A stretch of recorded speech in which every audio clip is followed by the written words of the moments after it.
Now, mungkin just nak recap first and foremost. Kalau kita reflect balik, sebenarnya at the end of the day, kehidupan kita begini kita tak ingat lah bila kita dalam perut ibu kita. Kita akan lahir, kita lahir dan kita hidup di dunia ni. Sekarang ni lah. One day kita akan dipanggil kembali. Of course itu gambar dan Google lah. Kita tak katalah malaikat maut tu rupa dia macam mana. Dan akan ada judgment day. Kita akan diadili. Dan di situ akan ada kehidupan yang kekal abadi, either syurga ataupun na'udzubillah neraka. So the biggest question of all, soalan yang paling besar dalam kehidupan kita ialah kita sedang memilih yang mana? Kita sedang memilih yang mana? So itu satu soalan yang kita kena clear. So kenapa kita bincang macam-macam ni? Sebab at the end of the day, gambaran kehidupan kita begitu, dan kita sedang membuat pilihan dengan action kita. Itu yang pertama. Now, kalau kita zoom in dalam kehidupan kita ni pula, kita pernah kat sekolah, lepas tu dah SPM, Alhamdulillah, dah masuk UIA, lepas tu insyaAllah kita tak sabar nak baling topi tu kan. Dan lepas tu kita akan macam lipat kudung lah, kerja siang malam dan sebagainya. Kalau hidup lama, sempatlah sampai ke anak cucu Hakikatnya adalah benda ni boleh jadi bila-bila. Maksudnya yang recently yang ada sister yang meninggal tu, ke ada yang tak tahu? Dia masih tahu detail tak? Tahun berapa ke apa? Okay, so sebenarnya around us ada je berita-berita yang mana menunjukkan hakikat bahawa tak semestinya kita sempat nak baling topi tu sebelum dipanggil tuan-tuan. Dan ada juga orang yang Allah beri tempoh dia sampai ke anak cucu lah. So bila kita tahu itu hakikat dia jadi macam mana kita nak hidup kalau kita ada possibility, yang spectrum possibility lah. Either kita Allah bagi hidup panjang sampai dah anak cucu, sampai dah 70-80 tahun masih hidup, ataupun ajal tu datang awal So sebab at the end of the day, macam kita cakap tadi, kita sedang memilih syurga atau neraka dengan amal kita. Dan sebelum ni pun kita dah bincang ayat syurga apa semua tu perlu amal. Macam soalan besar dia ialah, so macam mana nak hidup ni dalam keadaan kalau tiba-tiba aku mati awal, macam mana dan kalau aku mati amat lambat, macam mana pula kan? Sebab kalau kita ambil dua ekstrim, ada orang yang kata tak apalah, insyaAllah sekarang ni aku fokus settle study dulu, secure ni, insyaAllah lepas tu aku akan settlekan akhirat. Tapi tiba-tiba kalau Allah takdirkan dia mati awal, dan memang gamble yang tak yang menimbulkan penyesalan tak sudah tak. Macam mana pula kalau orang kata tak apa, aku abaikan je dunia ni, lepas tu tiba-tiba Allah bagi hidup punya lah panjang melarat dan menyusahkan orang pula. Adakah itu baik untuk akhirat kita? Itu pun tidak kan. So macam mana? So persoalan dia begitu macam mana? Now, essentially, conceptually ada tugas besar yang kita dah bincang, yang memang nak tak nak, regardless of kita ni hidup panjang atau pendek, kita kena settle. Satu ialah ayat ni. Kita dah tak bincang pagi ni, tapi semua faham maknanya apa yang kita belajar, maknanya segala sempadan-sempadan yang Allah telah tetapkan, jangan sekali kita langgar.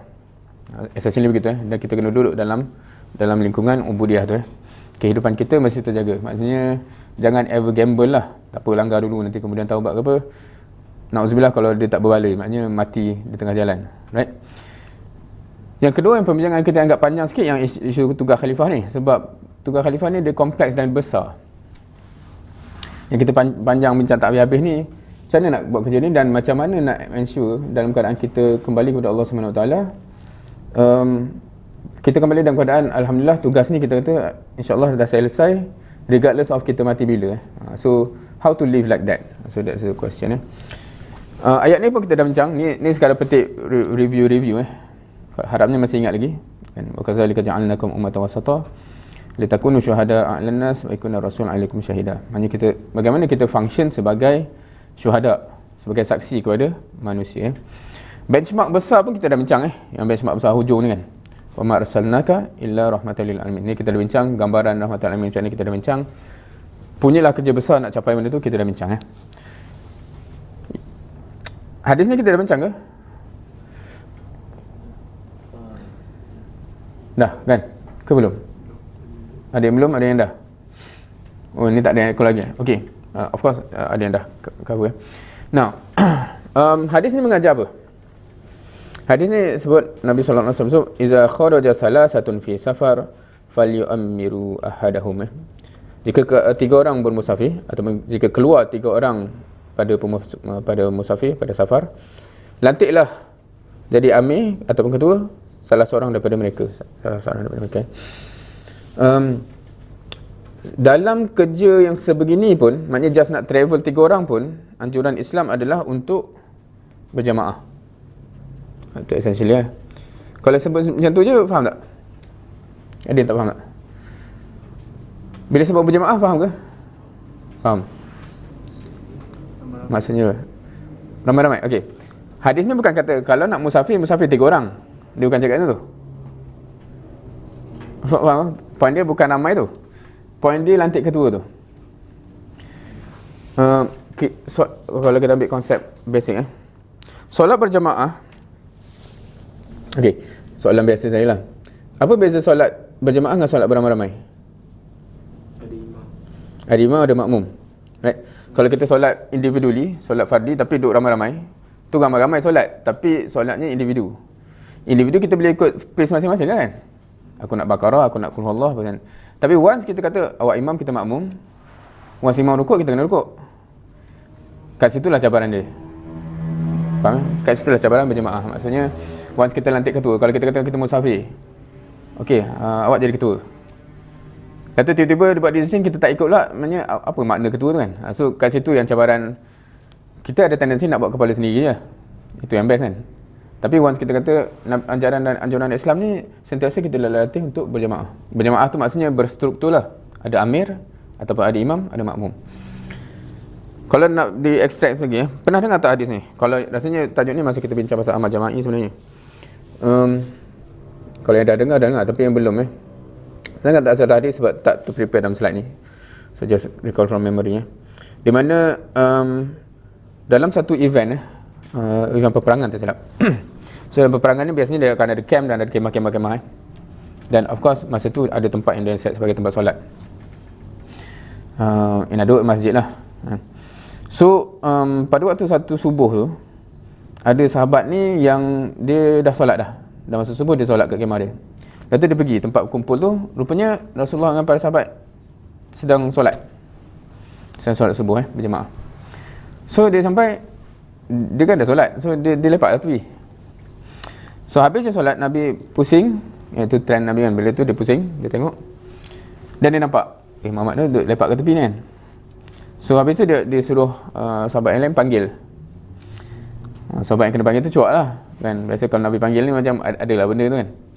So dia panggil. Lepas tu Nabi tanya, kenapa tak join? Kenapa tak join solat berjemaah ni? Boleh agak tak jawapan dia? Jawapan yang obvious. Saya dah solat kan subuh kan.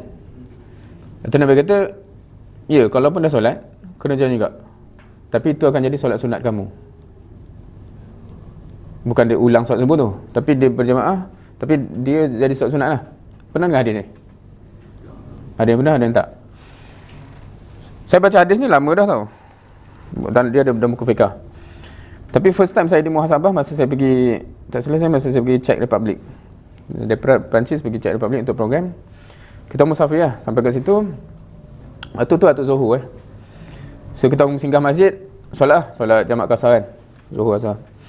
Lepas tu lepak kat belakang. Lepas tu tiba-tiba baru nak lepak tu azan asar. Oh, rupanya nak masuk asar. Lepas tu ramai-ramai pergi solat asar. Kita orang lepak lah kan, kita orang dah solat Zuhur asar tu ni kan. Masa tu tiba-tiba ada brother tu, jamaah kan. Already sebab ni dekat Czech Republic tu bukan bahasa Inggeris kan, so bahasa kita cakap lah broken English apa benda. Lepas tu dia kata even kan, maknanya kalau dah solat pun jom kena berjemaah kan. Kat situ first time saya di muhasabah oleh hadis tu lah. Sebab hadis tu macam saya dah tahu lah fiqah tu, tapi tak pernah di-apply seumur hidup lah. Apa yang dia ajar kat situ? Maknanya kalau kita berada di tempat yang solat berjemaah sedang berlangsung, kita diajar untuk still kena bersama dengan jemaah, walaupun kalau solat fardu tu dah settle, dia jadi solat sunat lah. Now, ini salah satu, dua, tiga contoh daripada banyak contoh yang somehow dalam Islam ni amat diajar berjemaah tu macam jadi amat core. Kalau siapa yang pernah dengar hadis yang Nabi nak bakar rumah tu pernah dengar? Tu biasa dengar. So macam kita kata salah ke tak? Macam sebab kita tahu dia sunat kan. Tak berjemaah ni sunat kan? Sunat muakkad. Tapi cara Nabi cakap semua tu macam soalannya kalau tak buat, kalau tak datang ni salah kan, sampai nak bakar pula kan. Kalau kita baca kisah dalam Quran pasal burung hudhud, pernah tak? Burung hudhud yang Nabi Sulaiman tanya mana burung hudhud ni kan? Burung hudhud tak ada dalam perbulan tu kan. Lepas tu Nabi Sulaiman nak buat apa? Nak sembelih kan? Apa salah dia? Apa salah burung hudhud? Bila instruction kata berkumpul sekarang, dia tak ada. Of course kita tahu ceritanya, rupanya dia tengok puteri Sabak negeri Sabak yang puteri Balqis tu lah. Ada ni, so dia macam ada uzur yang syar'i lah. Sebab masa tu tak ada WhatsApp nak bagi tahu oh ni ada kan. Tapi the fact that kenapa sampai nak disembelih tu sebab unsur berjemaah tu lah. Maksudnya once ketua kata kita kumpul waktu ni dia latih begitu. So dalam semua benda ni kita akan nampak dalam Islam kita memang ada ajar begitu.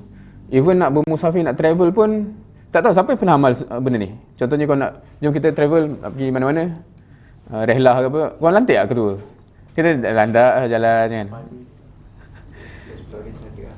explore tu dia aktiviti kan. Ni macam normally kita nak balik kampung, jom kita konvoi, kita apa-apa, kita amal tak benda ni? So once kita lantik ketua, dia kena jadi, dia ada macam nak decision tu dia kena lalu ketua tu kan. Kita berhenti harian ni boleh tak? Dia ada lah dia punya struktur kan. Dia bukan kau jalan dulu aku dia tak jadi gitu kan. Kalau lah, so dia punya argument pendalilan dia lah, kalau lah benda yang macam ni pun Islam mengajar kena berjemaah, kena berstruktur, kena ada pemimpin yang lead. Apatah lagi kita nak cakap pasal kerja khalifah yang besar tu. Faham logik macam kalau macam ni pun kena, cerita besar tu lagilah kewajipannya. Dan itu pun hukum alam tak ada company yang besar-besar tu tanpa struktur. Right. So in short sebelum kita nak masuk topik hari ni, kalau kita serius aku nak buat kerja khalifah kan, dia akan end up nak tak nak perlu kepada jemaah. Dan macam mana nak jadi jemaah tu, nak tak nak kena bina soft dan jundi. Dan from kita punya perspektif yang saya present ni ialah bagaimana benda tu dilahirkan melalui sistem tarbiyah usrah tu. Sistem tarbiyah usrah ni by design oleh Hasan Banna untuk lahirkan jundi bersama dengan soft. Soft ni faham kan?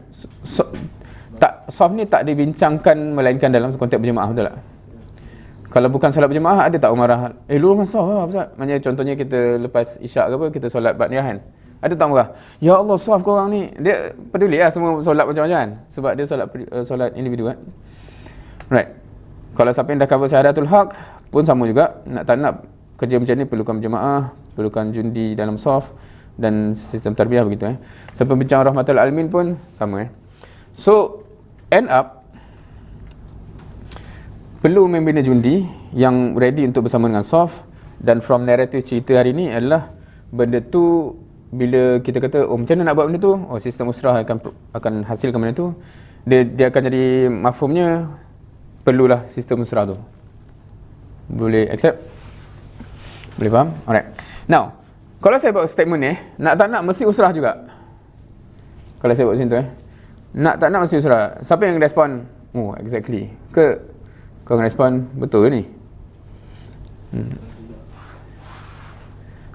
Boleh terima tak ayat tu? Nak tak nak, bukan kita kata usrah ni bagus apa. Sebab bila word dah jadi nak tak nak kena usrah juga, dia jadi level lain kan. Boleh terima tak statement tu? Statement tu bukan usrah ni alhamdulillah bagus, bermanfaat apa tu. Statement tu macam mengimply tak boleh tak usrah. Kau setuju ke? Ni bukan sesi brainwash apa ni sesi nak kata boleh terima ke argument tu. Macam tu. Kalau boleh terima dan faham dan terima tak ada masalah. Tapi kalau kata kat mana argument ke apa, kena tanya lah, jangan dalam hati apa benda tak faham. Okey ke ni? Ke dah nak kena buat kopi ke? Baru nak start ni. Okey, kita akan masuk sejarah usrah. Kita akan cerita mainly pasal sejarah usrah tu sendiri. Tapi biasanya bila sebut benda ni, saya akan cerita sejarah saya juga. Sejarah saya dalam konteks sejarah saya yang terkait dengan usrah. Sila. Perlukan bantuan dah untuk membuka mata. So, right. Last time saya ada buat lalu taruh ni ke? Saya tak ingat. Maksudnya kalau kat atas ada situ ni kan? Ke tak ada? Oh, saya tak introduce background ni. Okay, saya lahir kat Leeds, kat UK. Tu, Leeds. Apa dia? IC 71. Kalau dulu 71 untuk semua overseas 71. Sekarang ni baru dia dah setiap negara tu lain kan. Kalau dulu semua 71. Sebab tu masa saya pernah accident tu, pergi kat balai polis, dia tengok 71, awak Indon kata, tak, saya lahir kat UK. Dia pun, kau ni kelentong apa kan. Dia no nak explain. Anyway, saya lahir kat Leeds, UK. Isteri saya lahir kat Oklahoma. So now, apa kaitan? First kali kaitannya adalah macam mana lahirnya kat situ, sebab parent kahwin kat situ lah. Maknanya parent kita orang dua-dua, maknanya kalau parent saya dia orang dapat tarbiyah kena Islam di sana. Kalau nak ambil cerita mak saya TKC tu. Tunggu sekali dan dia pemain hoki dan olahraga ni level negeri lah. Bukan suruh bayang, tapi tahu tak macam mana pakaian orang yang main sukan tu? Maknanya itu normal dia masa dia zaman sekolah. Masa pergi UK je tiba-tiba bertukar jadi pakai tudung labu apa semua kan. So dia dapat Islam masa di situ lah. Sama juga ayah saya MCKK. Kemudian pergi sana. Mertua saya belajar kat Oklahoma. Saya pun pernah di Oklahoma ni masa kecil lah. Masa ayah saya buat degree di Leeds, master di Oklahoma. So saya lahir di Leeds, adik saya nombor 3 lahir di Oklahoma. Dan first time saya jumpa isteri saya masa tu lah, masa baby. Dan saya banyak membesar di Shah Alam. Now, ceritanya saya daripada sekolah rendah, sekolah menengah, di sekolah agama, sekolah menengah Islam Iraq, sekolah rendah Islam Iraq. Maksudnya usrah ni dah impose kepada kita orang ni awal lah. However, tak pernah faham apa benda lah ni kan. Kadang-kadang dapat nakik yang selalu belanja makan, oh best. Kadang-kadang dia beletir apa, memang tak tahu apa benda yang berlaku. Dan seperti kebanyakan lepas tamat sekolah, biasanya dia akan ada dua trend. Satu trend yang macam kawan-kawan ni lah, yang lepasan kisah kan. Semua mencari Islam kan. Satu trend lagi yang kita akan jumpa, tak tahulah sekolah kawan ada juga, orang yang cukup lah semua benda ni, selamat tinggal usrah ke apa benda kan. Saya kategori tu. Alhamdulillah tak ada orang nak paksa aku usrah dah. Dan saya masuk Intech nak buat A-level, nak tengok tempat kelahiran lah. Bercita-cita insyaAllah kita akan pergi UK. Malangnya salah seorang Imam Mat dalam gambar ni, dia masuk juga dan dia tarik saya usrah balik kan. So itulah first episode saya lari daripada usrah dan unfortunately dia tarik So start ikut balik. Malah nak gaduh ikut balik. Dipendekkan cerita, tahun 98 kegawatan ekonomi. So JPA tak ada duit nak hantar kita orang pergi OC. So dia kata sorry lah, korang lokal je. Dan beasiswa pun dia kata duit tak ada, so korang bagi pinjam je lah, korang kena bayar balik. So batch kita orang amat bertuah masa tu. Pergi OC tak dapat, scholarship pun jadi pinjaman. So saya dihantar ke Uni 10. Masa tu dia push ke IPTS yang baru buka. Ada MMU, UTP, Uni 10. Masa tu ada 3 je. Sekarang ni dah berlambat dah IPTS kan. So saya sampai Uni 10, second time berjaya lari dari usrah. Alhamdulillah. Tapi mamat seorang ni dia ikut juga kan. Allah, saya kena drag sekali lagi kan. Now, kenapa saya cerita benda ni? Sebab dia ada reason tau. Just kerana seseorang tu ikut usrah at any point, belum bermakna dia nak benda tu. Especially usrah yang disistemkan. Contohnya kat UIA dia usrah wajib kan, usrah 1, usrah 2. So kalau kita tanya jujur, siapa yang sebenarnya suka benda tu, rasanya amat sikit lah. Sebab benda tu dipaksa, dia bukan dia offer dan ni kan, dia dipaksa. Yang korang yang hufaz leadership ni pun macam dipaksa kan. So harapnya penerangan ni untuk mengubah hati tu lah. Tapi dia still tak teruji until benda tu macam kita sampai kepada tempat yang bebas buat pilihan. Kat situ baru kita akan tahu sebenarnya kita nak tak. Selagi mana benda tu dipaksa, kalau kat sekolah memang lah. Macam mana Kak Lamin? Ada kena paksa. So itu normal So tapi Alhamdulillah ada yang set-set walaupun paksaan tapi dia macam mencari lepas tu. Tapi ada yang memang cukup lah. So macam tu lah. Tapi ditakdirkan Allah, alhamdulillah ada orang yang berusaha menarik balik. Saya sebenarnya first time bawa usrah masa kat sini tapi dibawa kerana paksaan juga lah. So anak usrah tu jadi apa tak tahu. Nak buat apa ni? Bawa je lah modul ni. Dia jadi gitu. Siapa pernah bawa usrah macam tu, dia tak tahulah, dia macam tu lah kan. Dia jadi rutin, dia jadi macam kelas. Dia jadi macam kelas kan. Dia tak ada, so sebenarnya apa ni kan? Ikut je lah, dia jadi gitu. Saya habis degree, sempat bekerja sekejap di UPM. Kat situ, masa dekan kuliah engineering masa tu, Allahyarham saya sekarang, Prof. Radin, dia ikhwah, so dia kata orang awak ni, so boleh tak dia assign saya bawa usrah pimpinan pelajar engineering masa tu. Tapi tak lama saya lari ke UIA. Bila dapat offer di UIA, pengalaman saya usrah di UIA ada ni pengalaman usrah paling panjang kot. Panjang tu maksudnya setiap kali pertemuan tu panjang. Kita punya usrah start pukul 6 petang. Ni kita buat melakit tu dibuat kat masjid UIA. Pukul 6 petang habis pukul 12 malam. Siapa nak usrah macam tu? Memang sebab dia nak cover semua benda tau. Maknanya kalau kita tengok so, antara maghrib dengan antara pukul 6 sampai maghrib, satu jenis bahan, satu jenis topik lah. Lepas tu antara maghrib isyak, tilawah, benda-benda yang tazkiyah apa tu kan. Lepas isyak benda tu banyak fikrah. Pukul 10.30 sampai ke 12 banyak qadaya lah, macam pembimbingan amal. Macam mana korang punya usrah yang korang bawa, dakwah apa semua kan. So hampir pukul 12. Siapa yang kata boleh tak kita usrah macam tu? Na'udzubillah kan. Okey. Kemudian saya sambung master di UTM Skudai. Okey, macam saya cakap, sebenarnya masa saya kat Unit 10 macam saya cakap tadi, kat IPTS ni tak hidup lah society apa semua ni. So dia quite interesting masa tu, walaupun start lah ada bibit-bibit, walaupun terpaksa dan semua disumbat dalam Persatuan Islam dan sebagainya, dia macam nak buat benda tu macam tak tahu nak buat apa. Bila sampai UTM, dia baru terjumpa dengan realiti yang berbeza lah. Dia agak dekat dengan UIA, maksudnya ada banyak society apa semua kan, dan orang society. So first time saya ditemukan dengan, oh macam ni ke gerak berpersatuan untuk dakwah dan sebagainya.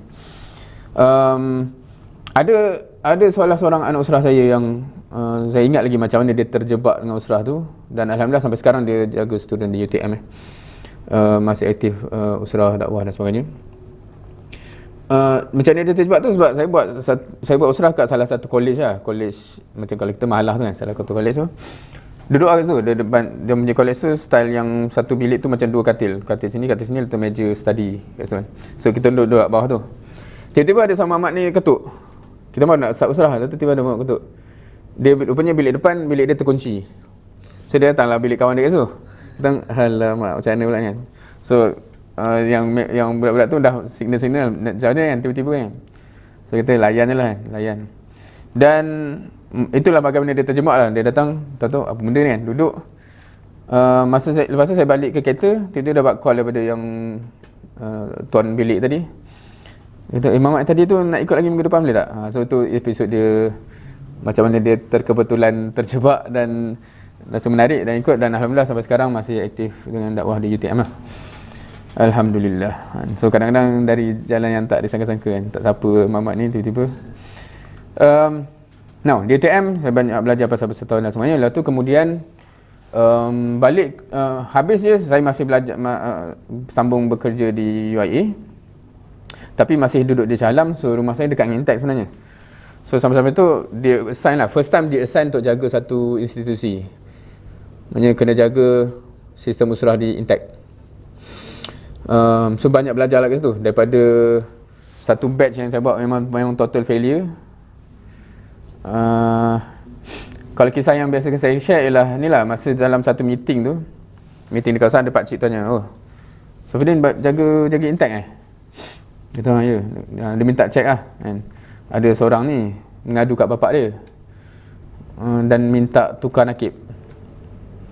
Dia kata usrah hamba apa pun kan, boleh tak tukar nakib. So dia sudah Intek lah, nak pergi Jerman masa tu. Lepas tu pakcik tu sampai kat Shah Alam balik, dia tanya boleh tak check ni. So saya minta lah detail. Lepas tu dia bagi nama budak tu. Nama anak surah saya lah. Itu muhasabah yang direct habis lah. Tapi yang pakcik tu tak tahu saya kan. So saya just kata InsyaAllah saya akan siasat lah. Takkan nak ngaku kita kan. Tapi masa dengar dia kata dia mengadu tolonglah ya kan, carilah nakik yang bagus sikit semua tu, macam memang tertampar kan. So itu pengalaman di muhasabah direct oleh Allah SWT dalam konteks kadang-kadang siapa yang bawa usrah ni kadang-kadang dia tertipu syok sendiri, rupanya orang yang dibawa tu sengsara kan. Dan batch lepas tu baru banyak saya belajar lah. Maknanya kebanyakan benda yang saya kongsi kat sini ni saya dapat masa tu itu pun kebetulan ada daurah masa tu di PJ, saya bawa budak-budak ni pergi daurah. Sebagai driver saya lepak ke belakang. Tapi masa tu baru banyak benda yang first time dengar. Oh sebab tu ke baru first time saya klik. Oh surah sebab tu Dan dari situlah perubahan yang besar dalam personal saya punya dakwah ni lah. So sebab tu saya suka kongsi benda ni, topik-topik sebegini, sebab kalau kita bawa something tanpa kita faham kenapa sebenarnya benda ni, efek dia lain. Kita pun tak tahu kenapa kita buat. Berbeza dengan bila kita dah faham Kemudian saya sambung di Perancis buat PhD.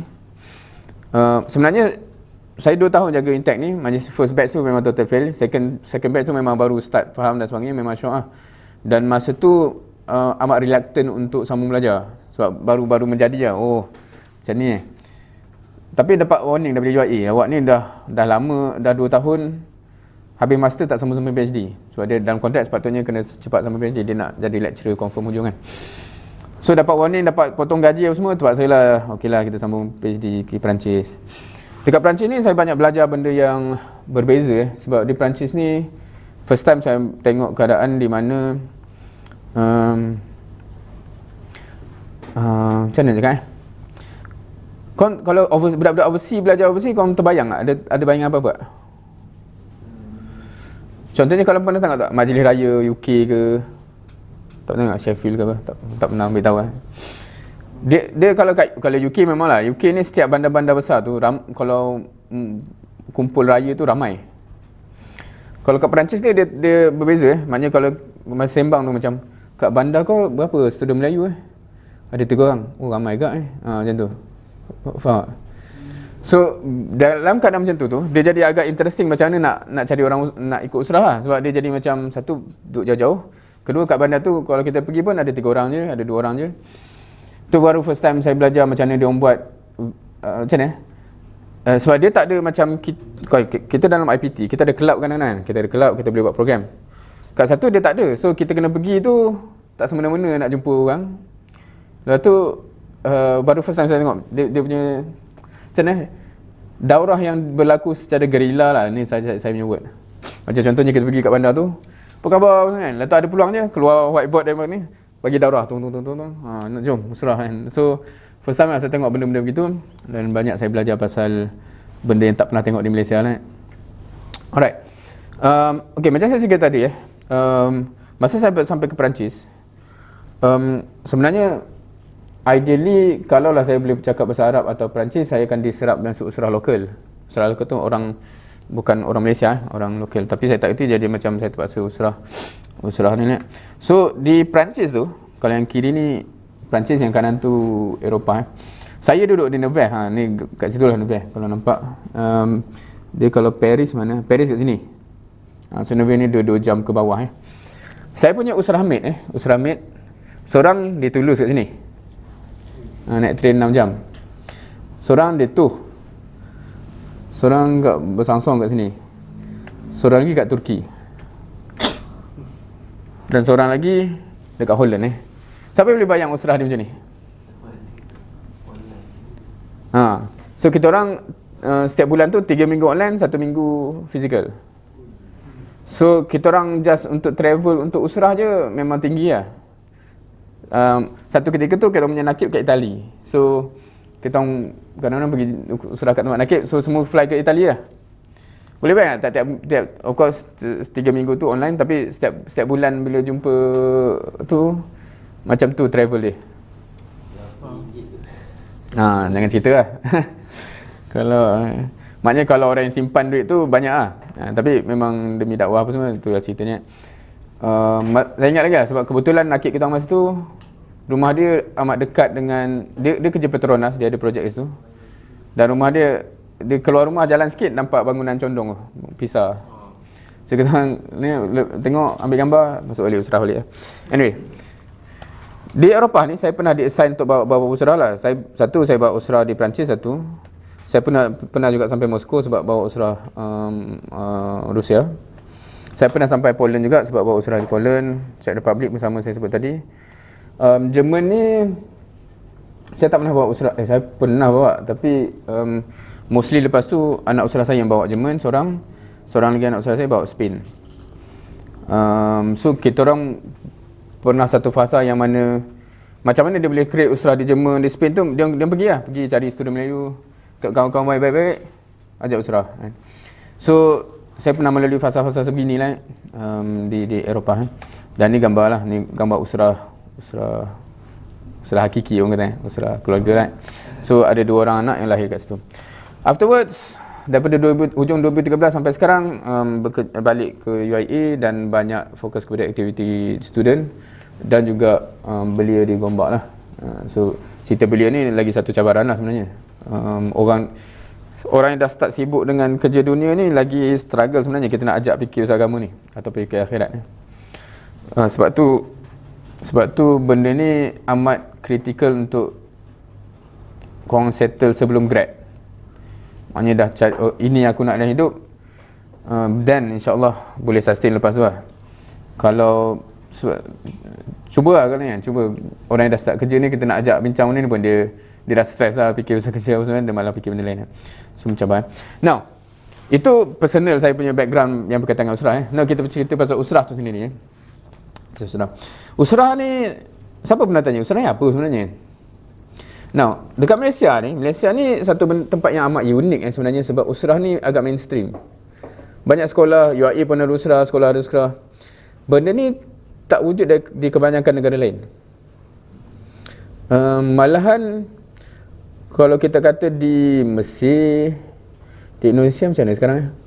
Dia even kadang-kadang tu tabu tau. Tabu maksudnya kalau nak usrah, siapa pernah tengok cerita Sang Murabi ke? Tahu tak ada movie tu?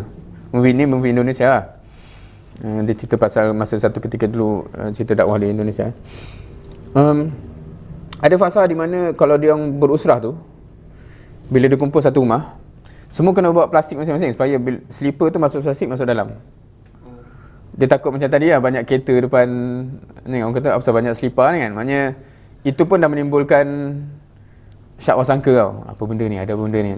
So di Indonesia, Malaysia tak sure, tapi di Mesir apa semua ada suasana-suasana itu. Di Malaysia ni dia macam agak sama je, orang kata TV pun ada usrah kan. So sebab tu dia jadi interestingnya apa ialah term usrah tu dah ditafsir dengan bagaimana macam-macam benda. Sebab usrah tu wujud dalam macam-macam bentuk. Saya ingat lagi di Perancis masa saya bagi satu daurah tu, ada orang yang jawab macam tu lah, saya nak offer usrah lah tu. Masa tu kat dapur kita tak ada dewan apa semua ni tau. So maknanya nak buat usrah tu biasanya kalau kau punya mahal lah ada common kitchen ke common toilet je lah ada common kan. Tapi tak ada common, tak ada dapur, tak ada masalah. Tapi boleh bayangkan kalau mahal yang dia macam ada hall, semua bilik-bilik lah tu ada common kitchen. Boleh kan? So kita orang itu je lah tempat yang boleh kumpul orang. So ada yang bertenggek atas singki, ada macam tu lah daurah tu lah. Lepas tu kita tampal kertas kat dinding saya ingat lagi budak tu dia duduk atas singki dan macam kata bang, saya dah pernah usrah kat sekolah, tak ada pun macam abang cakap ni kan. So masa tu baru saya tersedar, okey, rupanya disebabkan masing-masing dah ada pengalaman yang berbeza-beza pasal usrah. So bila saya offer usrah tu, dia jadi macam ditafsir dengan tafsiran yang berbagai-bagai lah kan. Kat sekolah saya macam tu, dia akan terbayang macam tu dan sebagainya. Now saya nak buat satu analogi andai kata kita ada satu proses yang mana memproses input keluar output, dan kita nampak menarik ni. Kalau kita nak replicate output yang sama, kita perlu tahu apa? Kita perlu tahu input lagi, kita perlu tahu proses tu kan, dan baru hasil yang sama. Kalau kita main taram je, so kat sini satu lagi. Kau kenal secret recipe? Siapa yang memang, ini saya punya makanan ruji? Tak ada? Yang kau minat apa? Minat kek ke dia? ke benda lain? Salad dia, oh ni lain macam salad. Kalau kita ambil kek so secret recipe, okay, sekarang ni dia dah diversify. Kalau dulu memang purely cake kan, tapi sekarang ni macam-macam dah ada kan. So saya ambil kek sebab saya kalau pergi pun just beli kek untuk birthday anak ke kan, tak pernah makan benda lain kat situ. Raw material dia mungkin kita tahu, dia guna tepung ke, telur ke, gula ke kan. Dia adalah proses dia, katalah itu proses menghasilkan kek-kek yang power kan. So kita tengok, wah menarik ni kan, kita pun nak buat. So kita bawa kita punya belanga masuklah benda yang sama, exact sama. Hasil dia sama tak? Tak Kenapa? Proses lain kan. Dia keluar donat goreng lah, dia keluar cakoi ke cucuk ke apa kan, dia keluar lain kan. Now, macam mana pula kalau saya tepek logo ni? Ni secret recipe juga. Sama tak hasil dia? Tak kan? Sebab apa? Point dia ialah proses tu yang membentuk benda tu Faham tak analogi ni? Dekat Malaysia ni quite interesting. Kenapa banyak usrah dibuat? Sebab dia tengok usrah ni di satu tempat yang lain, contohnya besi dan sebagainya, menghasilkan hasil yang tertentu. Masalah dia ialah nama usrah ni ditepek kepada benda yang macam-macam. Majlis tazkirah, majlis ilmu, semua pun jadi usrah. So kita jangan terkejut hasil dia lain-lain, sebab proses dia lain walaupun namanya sama. So kita bincang ni nak tahu prosesnya apa. Sebab regardless kalau kita kata, oh aku bawa usrah, tapi apa yang kita buat tu lah yang menghasilkan apa benda, bukan nama usrah tu atau tidak kan. Kalau usrah tu atas kita tukar nama bulatan gembira, pernah ingat tu bulatan gembira ke bulatan apa ke, tapi kalau prosesnya sama, hasilnya sama juga. Tapi kalau nama sama tapi proses dia lain juga kan. So kita nak tahu apa proses dia. Now by now, okay, ni semua term-term Arab usrah, liqa', halaqah. Boleh beza tak antara usrah dengan liqa' atau halaqah? Liqa' pertemuan. Halaqah? Usrah? Usrah. Okey. Okey, dari segi word Arab. Liqa' boleh lah, pertemuan. Usrah word dia apa? Keluarga kan. Now, kalau kita kata liqa' kita bila, make sense kan? Liqa' kita hari apa Maksudnya pertemuan kita hari apa kan? Kalau kita tanya usrah kita hari apa, make sense tak? Keluarga awak hari apa? Keluarga saya hari, dia macam secara wordnya tak ni.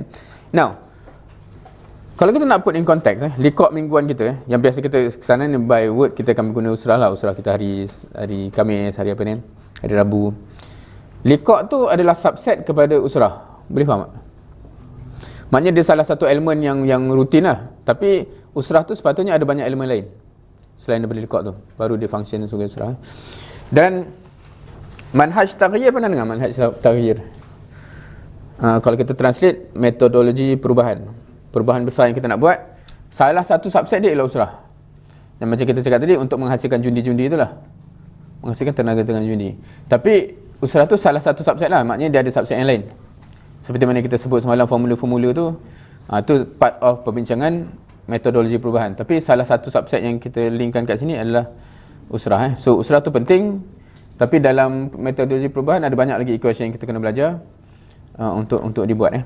Dan usrah tu pula, untuk melahirkan jundi, salah satu rutin dia adalah liqa' mingguan, tapi dia sepatutnya ada benda lain, termasuklah daurah apa semua ni. Ini sebenarnya part of sistem usrah yang sama. Right.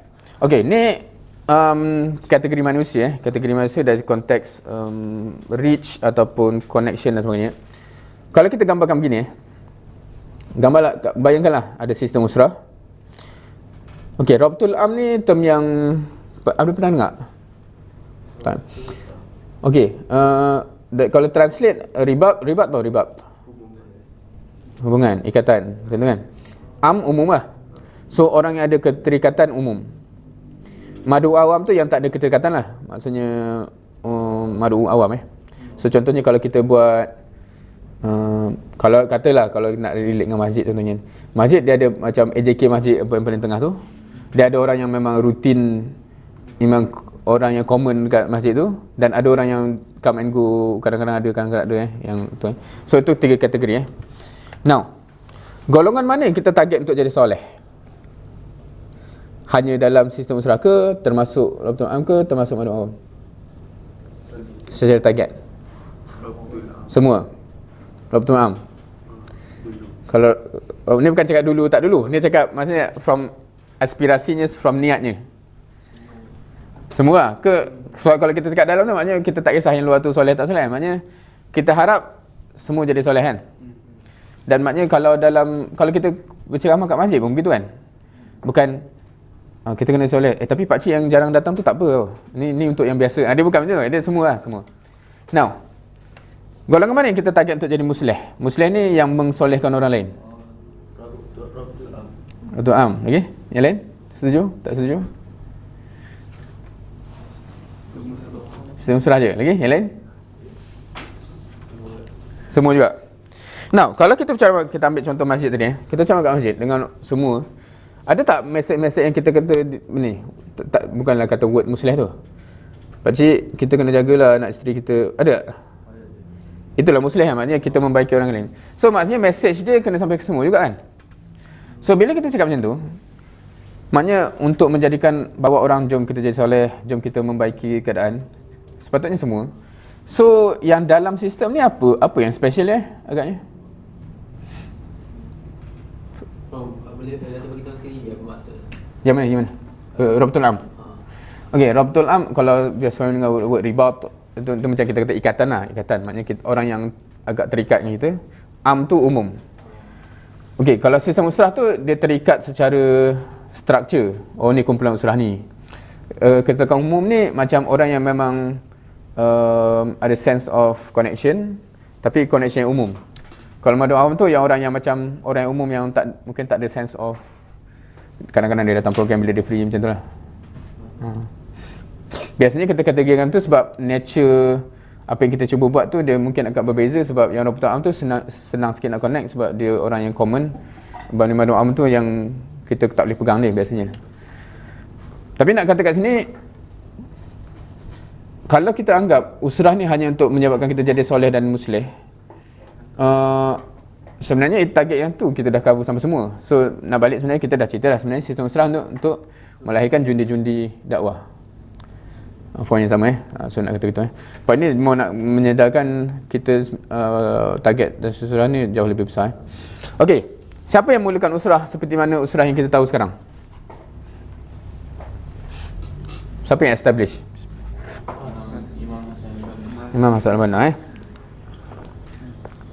Okey, dan dia terkenal dengan gerakan yang dia start. Tu logo dia, Al-Ikhwanul Muslimin dia punya slogan wa'aidu. Pernah dengar wa'aidu tu? Macam bersiap siaga Okey. Okey, gerakan dia Ikhwanul Muslimin. Pernah tahu ke apa yang dia nak capai sebenarnya? Kenapa dia tubuhkan benda ni? Pernah dengar tak pernah dengar? Islam masyarakat Mesir lagi? PAN Islam Muslim. Apa dia? PAN Islam. PAN Islam? Gerakan PAN Islam. Ni nama gerakan ke apa? Tak, ni, kalau soalan dia nak apa sebenarnya? Tahu tak? Nak target negara. Target negara, okey? Okey, tak apa. Nanti kita akan introduce some of dia punya gerakan yang sekarang ni banyak gerakan Islam termasuk di Malaysia ambil benda tu Dan apa plan dia nak capai Alright. Tu soalan lah. Soalan trigger untuk kita kalau yang pernah dengar Now, satu konsep dulu andai kata kita ada misi yang besar kalau kita ada misi yang besar, apa yang kita perlukan? Kalau kita kata kita ada seorang yang nak buat kerja ni, cukup tak? Tak cukup kan? Kalau kita dah ada ramai, jom ramai-ramai, cukup tak? Ni bayangkan ramai lah, jangan kira berapa tu, buat ramai dia ada satu lagi, macam kalau ramai tapi orang dia lelaki-lelaki macam tu, tak ke mana juga kan. So dia kena ramai dan semua pun power-power So bila dah ramai dan power, dah cukup tak? InsyaAllah. Tapi dia sebenarnya in reality, siapa yang pernah ni, dia akan satu lagi missing, iaitu teamwork teamwork atau berjemaah yang kita cakap jemaah tadi especially bila kita deal dengan superpower. Siapa pernah deal dengan yang bekerja dengan orang yang power? Tak Tak saling memahami. Okey, lagi power seseorang tu, lagi banyak idea dia dan lagi banyak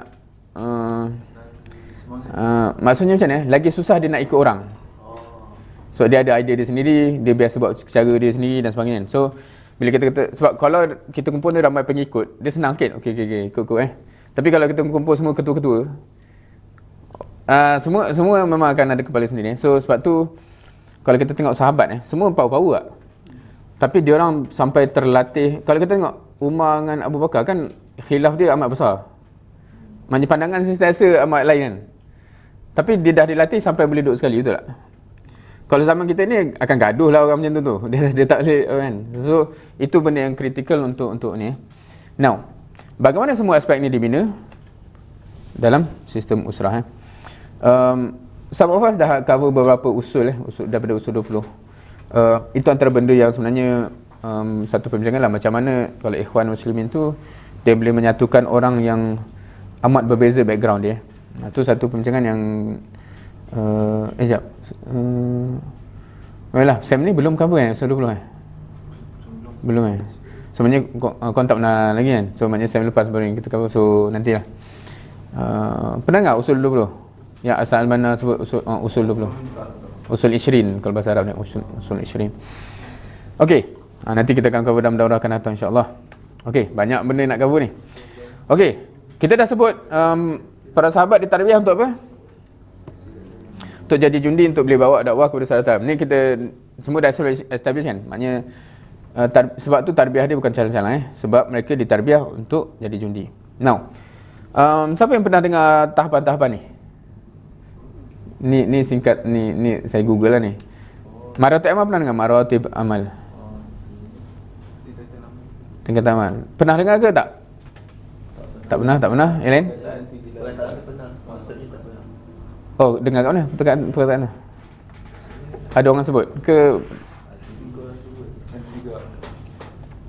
Okey. Now kat sini kita dah, ini antara apa yang Hasan Banna gagaskan Dia ada gagasan yang besar. Dan maratib amal boleh faham Maratib amal maksudnya step amal lah kalau kita kata mudah So yang tu okey. Ini orang letak keyword IM tu boleh agak mula individu muslim. BM Baitul Muslim. Baitul Muslim faham ke? Okey. Nombor 3 tu mujtama' muslim ataupun masyarakat lah. Nombor 4 islah hukumah, faham? Islah hukumah. Negara. Mengislah negara lah basically. Lepas tu kat situ DI tu daulah Islam. Lepas tu kat situ rasanya dia khalifah kot, khalifah Islam, Ustaziatul Alam. Ustaziatul Alam pernah dengar? Tak pernah dengar. Tu word yang Hasan Banna guna sebenarnya. Stage amal yang paling last menjadi ustaz kepada sekalian alam. Meaning satu alam ikut cara yang kita ajar. Ustaz faham? Ustaz tu guru lah, menjadi guru kepada sekalian alam. Yang tu yang kita bincang semalam. Tamadun tu kan penting begitu. Bila once kita capai tamadun, orang akan belajar dengan kita, oh macam ni ke cara nak buat benda kan. So walaupun dia tak official Muslim, dia akan ikut cara Muslim. Itu level atas So stages ni, okey macam ni kena ikut stages ni. Kalau kita cakap individu Muslim, keluarga Muslim, masyarakat Muslim, membagi sistem negara, kalau kata tu empire apa semua tu lah, dia dah gabungan negara Islam dan sampai ke menjadi tamadun yang mengajar sekalian alam Step-step ni siapa yang familiar? Sebab stage ni Hasan Banna yang formulir benda ni. Perlu ikut tak? Kenapa? Sebab dia berjaya. Tapi okey, menarik juga statement tu. Tapi Hasan Banna tak pernah sampai hujung lagi kan?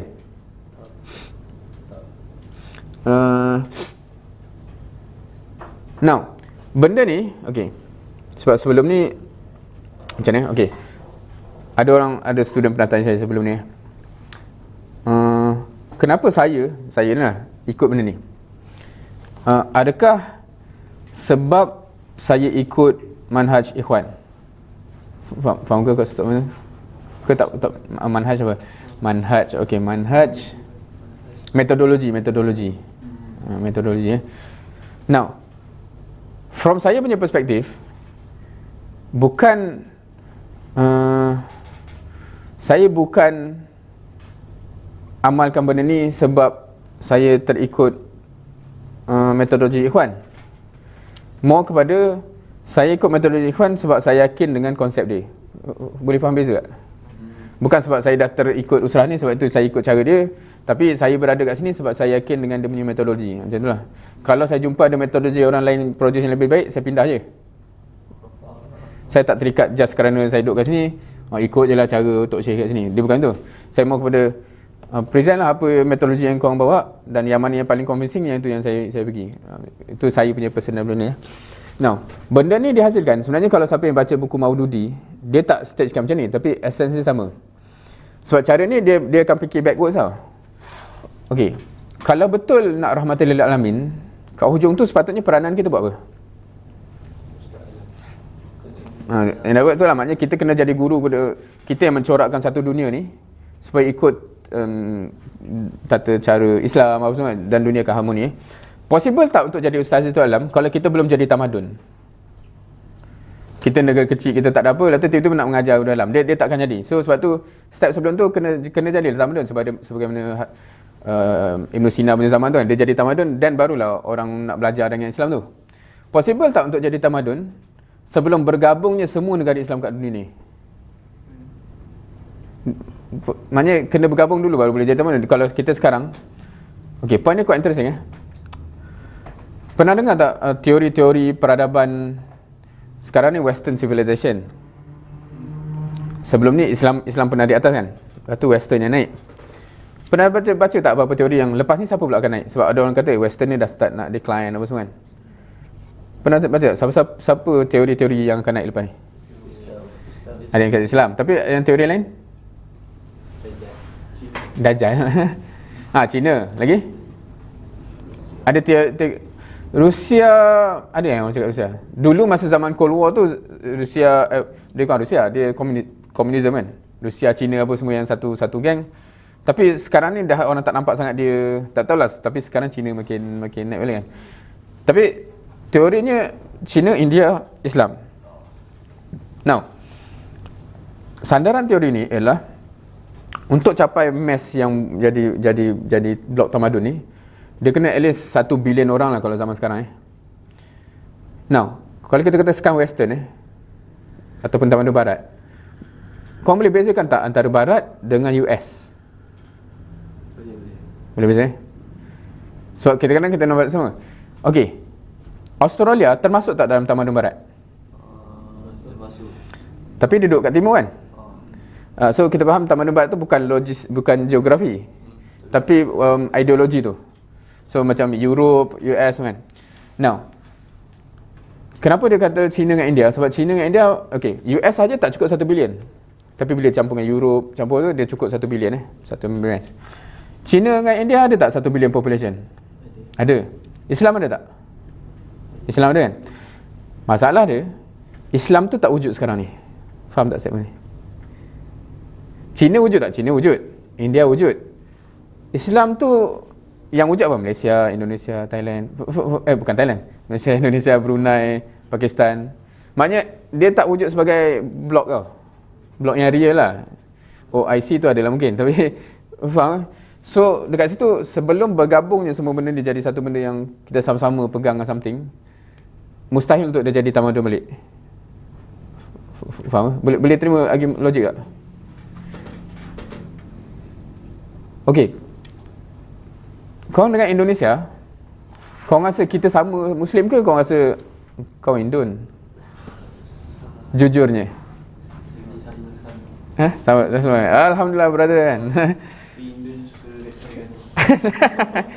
Okeylah. Kalau zaman sebelum ni saya biasa cakap lagi ni ialah sekarang ni dah kurang tau, tapi kalau kau pernah sempat tak zaman kat petrol station tu ramai Bangladesh. Sekarang ni semua pump sendiri kan, tapi dulu kau tak pernah sempat itu zaman yang dia tolong. Dia step tu orang tu yang ni, lepas tu kita bayar dia. Yang tu lagi kau tanya orang Melayu kan, jarang lah yang cakap bila nampak orang Bangladesh tu, oh ni Bangla ke, inilah my brother in Islam. So kau kan. So itu reality maknanya selagi mana kita tak nampak Muslim dengan Muslim tu sebagai Muslim, susah kita nak cakap boleh capai tamadun tu. Faham? Seperti mana dulu bila kata tamadun Islam tu, dia bukan dibezakan dengan bangsa tu, dia macam satu, kita rasa satu lah. So panjang cerita ni, maknanya banyak benda kita nak kena settle lah. Kita sama negara Islam pun duduk gaduh. Okay, possible tak untuk negara-negara tu bergabung kalau dalam negara tu sendiri pun semua tak satu hati nak bersama dengan tukang khalifah ni? Lagi lah tak kan? Maknanya kalau pimpinan negara kata jom kita sama-sama bergabung dengan Indonesia, katalah rakyat akan memberontak dua-dua negara ni. Ganyang apa syukurlah kan, gabung kan. So kalau betul kita nak sampai ke hujung tu, boleh nampak tak kerjanya cukup banyak? Kerjanya cukup banyak. Tu belum nak cakap dalam konteks Malaysia. Kebanyakan negara Islam yang lain, okey, Indonesia pun sama juga. Majoriti Muslim kita ni majoriti yang tak majoriti sangat. Faham? Kalau macam Mesir 90% Muslim. Faham? Pakistan pun. Tapi Malaysia apa? 60% ke? Maknanya dia macam adakah yang 40% tu akan agree dengan jalan ni? Faham? Sebab boleh bayangkan kalau negara Islam nak gabung, katakan negara Arab tu yang macam 90% semua Muslim, so dia bolehlah nak buat decision tu kan. Kalau kita tiba-tiba adalah PM ke apa yang ada idea macam tu, adakah rakyat akan membenarkan benda betul berlaku kalau kita ada 40% yang bukan Islam pun? Ni semua pembincangan real. Kalau kita bincang real benda ni, dia akan jadi pembincangan yang amat real. Okay, now nanti kita akan sambung ke pendetailannya tu. So banyak tak tahulah siapa yang pernah bincang level ni ke tak. Sebab kalau siapa yang serius kata cakap pasal khalifah, perbincangan ni dia akan jadi amat real. Kalau tak, dia akan teori je lah. Now, berkaitan dengan Usrah, right? Now, kerja siapa semua ni? Khalifah, siapa khalifah? Kita lah, sepatutnya kerja kita kan, betul tak? Untuk mampu buat semua benda ni, dia ada dua benda. Satu, kita kena jadi bukan calang-calang nak buat kerja macam ni. Kalau kita leke-leke, ilmu pun tak cukup, macam mana nak buat kerja besar-besar ni? Kedua, dia perlukan yang kita cakap tadi, amal jama'i tadi.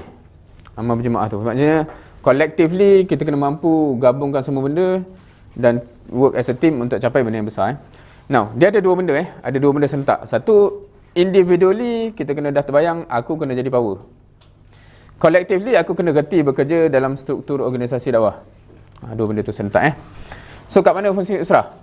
Tu soalan masih kita cuba menjawab. Now, kita tengok sirah pula. Kita tengok sirah. Bila Nabi Muhammad SAW diutus, dia berdakwah kepada kaum dia.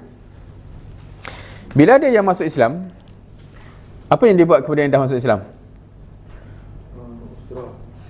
Usrah. Tapi masa tu tak adalah term usrah tu. Term umum dia tarbiyah, betul? Maksudnya bukan just dakwah-dakwah dah, lepas tu dah masuk Islam, alhamdulillah pergi duduk tepi kan. Dia maknanya proses dakwah kepada umat masih berjalan, tapi yang dah masuk Islam ada rumah arkam yang abad arkam semua kan. Dia ada proses khas pula tarbiyah. Bukti dia yang kita tahu, arkam yang abad arkamnya rumah, yang kisah Fatimah yang ada khabab jadi nakib tu. Dan contoh lagi Mus'ab bin Umair, bila ada yang dah masuk Islam kat Madinah, Mus'ab bin Umair dia dihantar kan untuk jaga. Now, bila zaman tabi'in, tabi'in, masih berlaku tak tarbiyah yang macam tu? Tarbiyah yang macam rumah arkam bin Abi Arkam, masih berlaku tak? Makin melemah. Ini zaman tabi'in, ni bukan zaman belakang. Tabi'in ni memang yang directly. Tabi'in siapa? Umar Abdul Aziz. Tabi'in siapa yang famous? Fudail ingat tak ingat lah. Siapa nama tabi'in yang famous? Muawiyah sahabat. Umar Abdul Aziz. Sebab tabi'in ni tak sahabat yang jumpa Nabi kan. Tabi'in yang jumpa sahabat tapi tak jumpa Nabi kan. So Umar Abdul Aziz tak jumpa kan sebab dia anak dia cucu belakang sekian. Okey, zaman tu ni kita bukan cakap zaman yang dah hancur ni. Ni zaman baru je Nabi wafat. Dia tak usrah tapi lebih kepada macam pendidikan. Okey, kita ambil contoh-contoh hebat Imam Syafi'i. Siapa yang latih dia sampai dia jadi power tu? Okey, Imam Malik tu masa dah jadi fuqaha yang power kan. Tapi ni kita cakap yang basic ni. Siapa yang latih dia sampai dia sanggup jadi orang yang mengembara untuk ilmu tu? Dan family kan, maknanya dia jadi hafiz apa semua amat awal kan, 10 tahun kan. Lepas tu baru dia dah ready untuk pergi mengembara nak cari imam-imam yang lain kan. So kita akan tengok trendnya ialah family yang settlekan anak-anak ni. Yang sebelum tu sebab semua anak orang jahiliah. So dia kena ni kan. Unfortunately bila itulah nama usrah family itu yang menghasilkan awal tuan. Now fast forward, family masih function macam tu tak? Dia jadi family yang lain kan. Anak dengan bapak-bapak pun tunggal langgar. Kartun ni masih ada ke? Korang kenal tak kartun ni? Ada lagi? Okay? Okay, so anak-anaknya jadi apa? So siapa yang nak buat? Datanglah ayah angkat ni kan, jadi family swasta. Ni usrah yang kita lalui sekarang. Faham ke analogi ni? Sebab by right family yang dah settlekan kita benda-benda ni. Okay, bila saya sebut sampai sini, korang kena berwawasan anak-anak korang boleh mampu settlekan. Ni wawasan yang mencabar sebenarnya. So saya pun bila anak masuk MC, tolong usrahkan anak saya. Bukan kita kata anak tu tak perlu usrah, tapi macam kita tak mampu nak settlekan anak macam parent Imam Syafi'i settlekan anak dia, faham? So untuk buat benda tu korang kena carilah isteri yang memang power juga lah. Janganlah cari isteri yang dakwah pun tak minat. So boleh InsyaAllah InsyaAllah apa? InsyaAllah cari pasangan cari pasangan yang okay, bila kita cakap benda ni sebab Alang dah sebut benda ni, susah nak terbayang family akan jadi begitu kalau satu kita pun tak ada. Okay, macam mana satu cabaran yang besar saya pernah melalui benda ni dan saya rasa kita semua lalui bila kita faham banyak benda ni, dia teori kita akan nampak, oh aku kena fokus, aku kena tinggalkan jahiliah-jahiliah yang ada, lagu-lagu yang ada, betul tak? Masa tak banyak guna ni. Tapi susah nak buat benda tu. Susah kan? Itu kita, itu satu. Kedua, saya selalu deal dengan brothers atau lelaki atau ikhwah ni yang dia cuak tau kalau bila saya bagi idea nak kahwin dengan bakal isteri yang memang serius dakwah apa semua. Kau macam mana? Kau macam itu yang saya nak ke? Saya selama ni jumpa memang dia cuak macam alamak nanti dalam kat rumah pun dia cerita dakwah kan aku nak. Tapi hakikatnya itu part of equation maksudnya susah kita nak bayangkan kalau siapa yang kahwin dengan orang yang memang tak faham pun benda-benda ni untuk rumah tangga boleh jadi gitu dia akan jadi stres lain macam sebab boleh bayang tak orang yang tak faham apa nak bagi contoh yang dekat dengan kau ni sebab dia susah nak analogikan benda lain dengan perkahwinan tapi boleh kalau kahwin boleh bayang kan maknanya kita punya life partner tak faham kita buat apa apa malam-malam keluar gini nak usrah apa usrah ni so hidup macam tu akan stres kan. Macam semalam kita orang ziarah Pencerosan tu bila student yang ni yang nak grad saya bawa jumpa kalau kena Arif Fahim, Arif Fikri semua kan.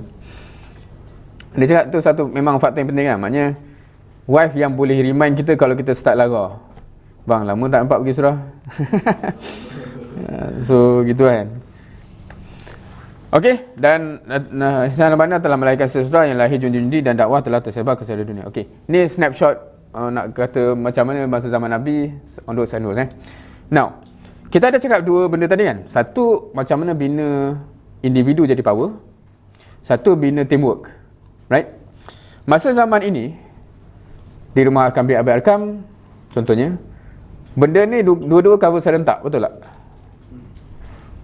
Kita dah bincang semalam kan. Maksudnya satu, apa yang ditarbiah apa semua tu menyebabkan individu tu makin terbina as person, as individu, as jundi.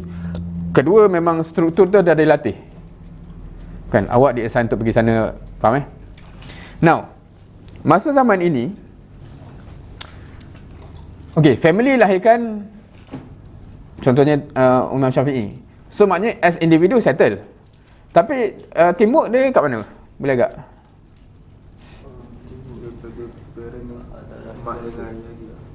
Mak dengan ayah. Tapi dia tak sama tau. Sebab ketaat, memanglah kita kena taat mak ayah, tapi dia tak sama dengan pelatihan yang kita kata structure tu. Okey, tapi kita tengok dulu. Yang dekat sini, yang dalam struktur sedang, dalam sistem usrah tu latih dua-dua juga. Maknanya kita dibina dengan kefahaman apa semua dan struktur apa semua tu Okey. Now, ni just nak put in context Ketika itu, benda tu berlaku dalam sistem khalifah.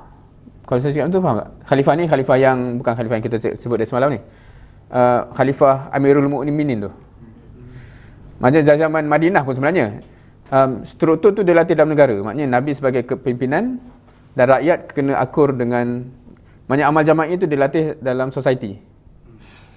Sekarang zaman awal masa zaman Mekah, sebab benda tu tak ada, Nabi tak jadi pimpinan umat lagi, maknanya pimpinan negara, so benda tu tak jadi. Dan sekarang pun semua pelatihan ni dia akan berlaku dalam jemaah-jemaah tertentu. Maknanya jemaah tu yang bagi tarbiyah dan jemaah tu yang latih struktur. Tapi kita akan terbayang one day bila tertegak balik entiti Islam tu, dia akan jadi dalam society macam negara Madinah. Faham ke? Tapi kita tak boleh nak expect benda tu berlaku sekarang. Sebab realitinya belum itu. Sebab tu sekarang ni pelatihan ni dia akan berlaku ikut grup lah. Contohnya Ikhwan Muslimin latih benda dia. Grup Maududi dia establish Jamaat Islami, dia latih kat situ. Faham ke? So memang tak boleh nak merge sebab struktur dia lain-lain. Itu current reality lah. Until one day hopefully insyaAllah bila bergabung semua ni kan. Ada soalan so far? So ni nak put in konteks, dari segi sirah, sebab pengoperasiannya berbeza kerana reality tu. Tapi hopefully dia akan kembali kepada reality tu lah kan. Tapi sebab kita ni dah reverse balik kepada zaman Mekah sebenarnya, from this struktur. Hopefully akan sampai balik zaman Madinah yang mana ada Amirul Mukminin yang lead kita semua lah. Wallahualam bila zaman tu, wallahualam lah. Bentuknya macam mana pun orang tak tahu. Ada orang kata dia akan jadi macam OIC ke, macam-macam, tak tahu sebab struktur tu wallahualam. Tapi essence tu begitu. Okey? Ada soalan? Okey. Dari segi term Okey, ini mungkin info kalau tak familiar mungkin susahlah nak jawab ni. Adakah usrah telah wujud sejak zaman awal IM? Awal IM ni Ikhwan Muslimin Tak official. Dalam keluarga.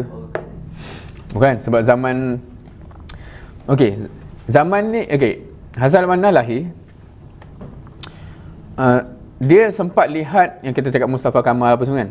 1924 bila officially berakhirnya Uthmaniyah, Hazal Manna dia hidup masa tu. 4 years after that dia dilahirkan Ikhwan Muslimin tu, 1928. Maknanya dia tengok khalifah dah jatuh. Kalau kita baca detail Hazal Manna ni di Mesir. Di Mesir kita tahu ada institusi yang tertegak lama, Al-Azhar.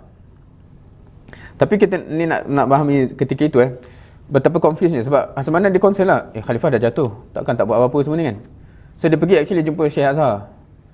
Takkan senyap macam ni je kan. Dan kat situ dia stuck sebab Syekh Azhar pun confused, tak tahu nak buat apa kan. Kat situ yang dia start buat sendiri tu. Ni bukan nak memperkecilkan institusi macam Azhar semua tu, tapi nak katanya umat Islam ketika tu amat confused. Memang tak terfikir apa nak buat sebab tu gerakan yang dia establish ni agak merubah dunia sebab dia bawa satu gelombang yang baru lah, sehingga akhirnya sekarang ni pun part of binaan dia pun dalam Azhar dan sebagainya. Now, historically masa dia start, Al-Banna dah start Ikhwan Muslimin dan berdakwah 10 tahun, masih belum ada usrah. Ni history sikit Dan dia tak mula dengan usrah, dia mula dengan katibah. Siapa pernah dengar word katibah ni? Macam hantar surat-surat. Bukan. Lagi. Siapa pernah dengar word katibah? Dan apa makna semua ni? Okey, ni historic sikit Okey, now. Word usrah kita biasa dengar lah. Word katibah tak biasa kan? Okey. Apa maksud word ni? Kalau usrah, kita tanya Syekh Google, dia akan kata family, betul tak? Kita akan terbayang family tak? Siapa nak try? Dah keluar dah jawapan Katibah, kalau kita tanya, translation ni battalion. Battalion Kalau battalion kita tergambar mungkin tentera lah kot kan? Kalau kita ambil hierarki tentera US ni US lah.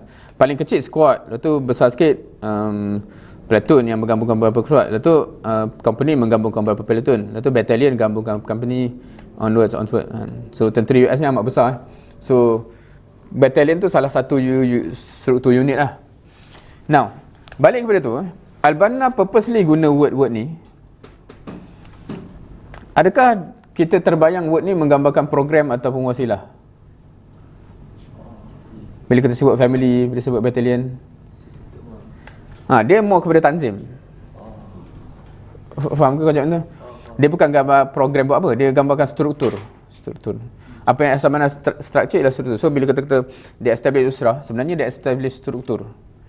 Dalam struktur adalah program dia. Tapi isu kita sekarang bila kita sebut word ni, kita nampak program macam program usrah. Kita tak nampak struktur usrah. Bila ada struktur, ada ketua dia, ada pengagihan tugas dia dan sebagainya. So itu. Now, adakah kita akan panggil satu usrah tu family kalau anak tak mengaku ayah, ayah tak mengaku anak? Kita tak panggil, begitu kan? So, usrah kita ni, kita rasa macam usrah betul ke? Ke strangers yang dilonggok sekali untuk mendengar? Faham ke roh dia tu? Macam selagi mana kita tak rasa kita ni satu tim, dia belum jadi actually usrah yang dihajatkan. Faham ke? Sebab yang distrukturkan tu tim. Bukan just okey duduk sini dengar, aku nak bersyarah sikit, lepas tu balik. Itu tak nama usrah tu, itu nama majlis ilmu je lah kan. Majlis tazkirah ke apa. Sama juga adakah namanya battalion? Kalau macam tu juga Now, kalau nak relate dengan kita so battalion ni dari segi operasinya sekarang dia gabungan beberapa usrah. So dalam daurah kita, kalau contohnya sebelum ni, sebab sekarang ni kita just combine basically 2 usrah lah kot dan 1 dari Sabah Jaya. Tapi kalau sebelum ni kita jumpa yang ramai-ramai tu, maksudnya yang jumpa tu satu battalion dari kalangan grup-grup usrah yang berbeza. Boleh faham ke macam tu? Konsep dia gitulah. So sepatutnya bila kumpul, sebab mood berkumpul battalion ni dia akan lain tau. Maksudnya kita tahu kita ni, kalau kita ambil tadi platoon yang kecil, dan bila kumpul satu battalion, mood macam tu lah. Ni satu pasukan yang besar daripada pasukan-pasukan yang kecil kan. So dia bukan just strangers yang berlonggok. Dia mahu kepada kita ada misi yang sama, cumanya ada struktur-struktur begitu So sebab tu dia jadi macam, kalau soalannya real tu ialah, tahu ke siapa ketua battalion kita ni? Tahu ke tim-tim kita ni macam mana perkembangan dia, sihat ke tak tim-tim tu dan sebagainya. So moodnya sepatutnya begitulah. Itu yang Hasamah structure. Now, yang ni dah pernah tengok kan? Right? So ini just to refresh. Dalam sistem tarbiyah kita ni ada marhalah dia. Marhalah ni maksudnya fasa-fasa dia. Kalau sebelum ni orang panggil level, tapi level ni dia memberi implikasi agak negatif. Maksudnya awak lagi tinggi apa kan. So marhalah ni mau kepada kita sedang melalui apa nanti kita akan tengok mungkin marhalah-marhalah yang ada. Nak lahirkan apa? Nak lahirkan jundi yang mampu untuk bersama dengan soft untuk kata marati amal tu sampai ke ujung, hatta la takuna fitnah wa yakuna din kulluhu lillah. Ideally speaking, sebagai individu kita ada 4 benda ni. Ni pun dah cover. Yang kita cerita sekarang ni yang atas sekali itulah. Dan of course apa yang dah start nak buat usrah, yang kedua tu dan of course kita ada kapasiti lain juga, medan amal dan yang kalau bawah tu yang kita cakap Rabtul Am tu, orang-orang yang bersama menggerakkan dakwah walaupun belum ditanzim ataupun distrukturkan usrah dan sebagainya. Now yang ni pun dah cover kan sebelum ni ke tak? Maksudnya setiap wasilah tarbiyah ni dia menggabungkan 3 objektif yang berbeza. Satu objektif kefahaman, satu objektif disiplin amal jama'i, satu lagi objektif ukhuwah So of course usahanya objektif dia jelas. From usahanya seperti mana yang kita cuba ni lah. Sebab tu kita cuba berjalan-jalan pergi beli makan sama tu. Itu untuk yang nombor 3. Yang nombor 2 tu kenapa ada setiap bulan, kenapa setiap minggu, apa-apa tu untuk latih disiplin. Dan apa yang kita cover yang first So of course, siapa yang rasa macam ada idea yang rasa boleh powerkan lagi mana-mana, boleh je lah. Instead of beli makan, kenalah sembang sebantal ke, tak tahulah apa benda yang faham kan. Maknanya itu objektif lah. So sekiranya ada kekurangan daripada penyusunan, boleh je suggest, sebab objektifnya itu kan, objektif itu. Dan kejelasannya penting sebab maknanya kita berkumpul ni bukan hanya nak dapat bahan yang sama, tapi nak dapat disiplin yang tip-top insyaAllah, dan juga saling rapat, sebab hopefully insyaAllah kita masih bersama untuk buat kerja-kerja besar ke depan, dan masa itulah ukhuwah tu akan teruji. Okey, ni bawa cerita sikit bawa cerita. Masa pakcik-pakcik ikhwah-ikhwah dulu dalam sistem ni, sebelum balik Malaysia, dia orang selalu bawa cerita-cerita yang bab ukhuwah tu lah. Okey, takaful pernah dengar kan? Takaful bukan takaful yang bayar lah. Takaful apa maksudnya? Saling tolong menolong, saling bantu-bantu kan. Dia orang sampai level macam ni tau. Dia kata macam, masa tu ayah cerita lah, dia ada satu program yang dia kena pergi untuk bincang pasal dakwah masa tu. Okey, dia orang zaman tu bila kita sekarang bila cakap dakwah, macam kita nampak buat program dakwah kan.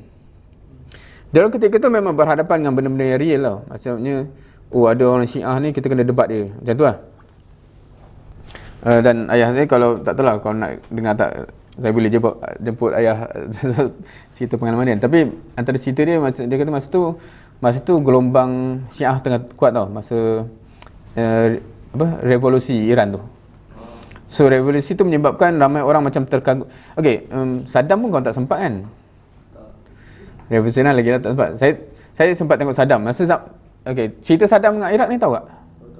Masa Iraq pergi nak ambil Kuwait, betul tahu? Sempat hidup masa tu. Oh tak Tahu tu sebab baca ke apa? Pernah tahu ke Iraq pernah nak invade Kuwait? Dan US masuk campur, panjang lah cerita. Tapi masa tu ramai orang di negara Islam macam anggap Saddam tu hero. Sebab dia lawan US kan. So kita US ni sentiasa jahat kan. So Saddam hero walaupun Saddam tu amat kejam kepada rakyat dia sendiri. Tapi sebab kita tak tahu benda tu. Kita tahu dia nak lawan US. Siapa lawan US mestilah power kan. Dia sama macam revolusi Iran macam tu juga. Sebab dia nampak tu, so kita nampak, oh inilah kan. Dia punya chanting tu apa? Islamiyah macam mana buat dia? Dia ada chanting kan. Anyway, ramai orang yang terkesan sampai mengagungkan Khomeini dan sebagainya lah. Apa nak cerita dia? Sampai sebab tu masa tu pengaruh Syiah amat membesar lah. So student-student macam terpengaruh macam, Syiah ni lah benar dan sebagainya. So ayah saya masa kat UK tu banyaklah berdebat dengan Syiah-Syiah ni untuk ni kan, untuk menyatakan benda tu. So bila kita cakap dia orang ada kerja dakwah tu dalam level tu, maknanya level yang actual pertemuan tu. So dia kata macam, ada benda besar kat situ, tapi dia maknanya masa tu ada kelas untuk exam punya ni kan. So dia orang sampai level ukhuwah dia tu, sampai ada ikhwah lain yang tolong pergi kelas ambil nota kan untuk dia. Siapa ready masa tu? Saya sibuk minggu ni kan, ada dakwah ni kan. Boleh tak tolong datang kelas saya ambil nota supaya saya faham? Kita kat Malaysia tak terbayang lah benda tu kan. Tapi nak katanya dia orang hidup begitu dia orang hidup begitu. Kalau zaman saya kecil, rumah kita orang tu sentiasa jadi pot orang tinggalkan anak-anak untuk pergi program lah. So ramailah member kawan-kawan.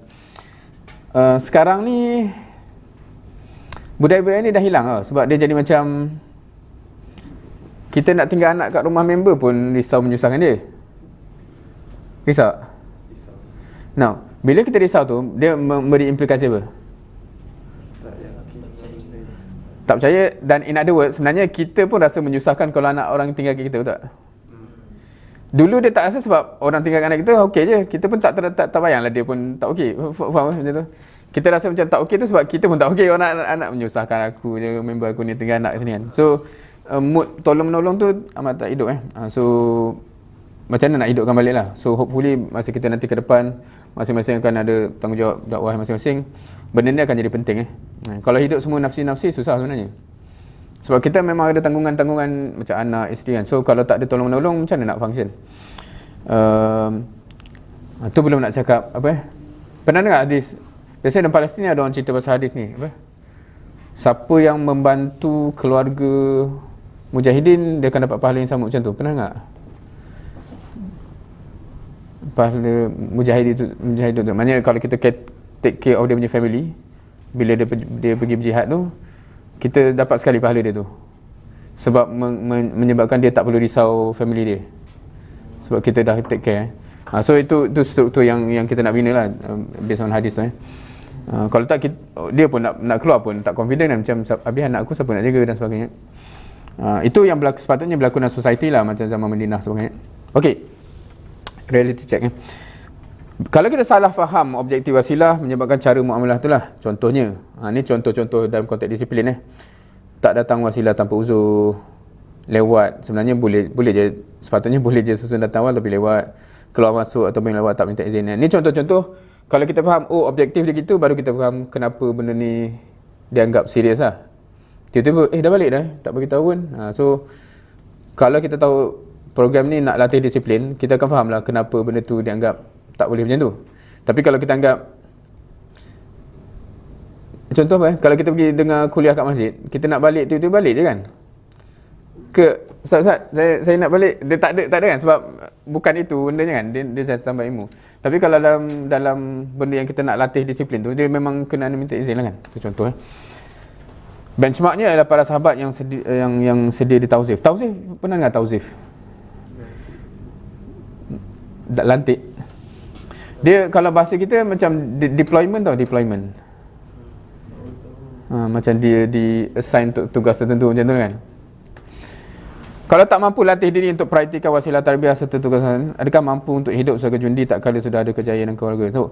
So kita sekarang ni InsyaAllah akan teruji lah. Nanti makin sibuk study apa semua tu, kita akan teruji macam nak susun supaya boleh komit juga usrah mingguan, daurah bulanan. Sebab dia isu masa kan. Tapi kalau yang tu pun kita tak boleh nak manage, macam nak cerita masa ke depan lagi, bila career, family, lagi susah nak manage. So ini pelatihan awal. So hopefully ready lah untuk dilatih begitu. Setengah student dia akan tanya macam ni tau, macam mana? Saya rasa macam sibuk macam-macam ni. Jawapan saya biasa macam bagus lah tu. Sebab kalau you survive dengan sibuk masa student, harapan untuk survive lepas tu insyaAllah agak cerah lah. Kalau student yang aktif dengan dakwah masa student ni sebab dia terlebih masa lapang, dia susah nak survive. Sebab dia ada ni sebab lapang. Faham ke? So kalau kita macam dah rasa macam sibuk sebab jaga study, jaga assignment, jaga dakwah apa semua, pack kan. Maksudnya kita dah boleh manage dengan pack tu. Hopefully insyaAllah long term kita boleh manage jugalah. Harapannya cerah. Tapi kalau sekarang masa pack, dia menghilang. Masa lapang baru dia ada. Masa kerja nanti, masa pencen lah baru dia muncul balik. Sebab tu kita tengok ramai pakcik-pakcik tu dia muncul waktu pencen. Sebab waktu selain tu sibuk kan. Memang sibuk kerja ni. So itu yang kita, mindset kita kena ready betul. Alright. Ini pun contoh Kalau kita tak faham objektif wasilah ni bang, usrah, daurah apa semua. Kita tak perasan benda ni satu benda yang perlu dijaga. Contohnya masa usrah pergi sembang dengan orang lain, main handphone masa tengah Okey. Kalau tengah usrah tiba-tiba seorang tu pergi buka surat khabar baca. Kau rasa problem tak? Kita akan nampak kan apa benda mamat ni kan. Tapi dalam zaman sekarang, kita scroll Facebook tu sama lah benda tu tak? Macam tengah buka surat khabar tu. Ataupun kalau kita tengah usrah, kita pergi sembang dengan member luar tingkap. Apa khabar kan? Macam kata, apa benda dia? Sama lah WhatsApp tu. Faham? Tu just nak bagi faham apa yang sedang berlaku. Okey. Now, bila kita cakap benda ni, kita bukan cakap salah dari segi dosa apa tau. Kita cakap salah dari segi latihan disiplin tu. Kita bukan cakap astagfirullah dosa. Bukan. Kita cakap, kita tengah melatih diri kita untuk mampu kontrol dalam masa ni je pun nak kontrol. So, begitu Okay, kalau kemampuan, kalau kita tak mampu nak kontrol diri even dengan benda-benda begitu, kita belum diuji dengan, ni kalau kita jumpa ikhwan-ikhwan yang dah jadi menteri apa semua kan, dia akan cakap lah ujiannya jauh lebih besar. So if benda-benda just nak kontrol, sabarlah dulu WhatsApp ke tu Facebook ke apa tu pun, belum lagi kita diuji dengan benda-benda lebih besar. Okay, so semua wasilah-wasilah ni adalah asas awal untuk perjalanan yang lebih panjang. So, okey ke? Jelas ke kepentingan usrah ni dan apa yang nak dia capai? Jelas Okey. Kita dah jelas apa tujuan apa semua kan? Ni saya just cover beberapa konteks Siapa kat sini memang dah terbayang saya nak jadi nakib usrah? Bercita-cita lah, bukan nak cakap esok ni, namanya insyaAllah. Bila tu boleh bincang, tapi maksudnya niat tu ada? Oh, tak ada geleng. Ada. Ada niat.